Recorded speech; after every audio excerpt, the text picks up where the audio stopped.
Pakistan Peoples party کے رہنماؤں نے ایم کیو ایم پاکستان پر تنقید کے نشتر چلا دیے۔ کراچی میں ہونے والے جلسے سے خطاب میں جعلی رہنماؤں نے کہا کہ کراچی سے نفرت کی سیاست ختم ہو گئی۔ اگلے انتخابات میں پیپلز پارٹی کی کامیابی کا دعویٰ بھی کیا۔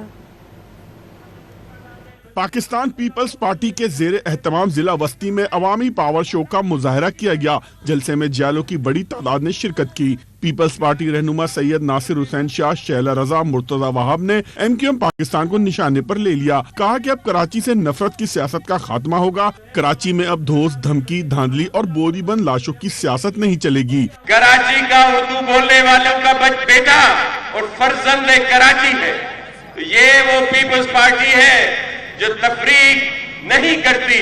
ہم سب کے لیے سب برابر ہیں۔ ڈرانے دھمکانے کی بات کرتے ہیں، میں ان کو بتانا چاہوں گا یہ 1990 کا کراچی نہیں ہے، یہ 2002-2007 کا کراچی نہیں ہے جب آپ نے 12 مئی کو نہتے لوگوں کے اوپر گولیاں چلا دی تھی۔ یہ 2023 کا کراچی ہے۔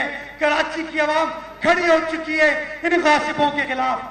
جلسے کے دوران سابق رکن اسمبلی اور ایم کیو ایم رہنما وسیم قریشی نے پیپلز پارٹی میں شمولیت کا اعلان کیا۔ کہا 36 برس ایم کیو ایم کی رفاقت کو چھوڑنا آسان نہیں تھا۔ ایم کیو ایم کی قیادت بٹی ہوئی ہے۔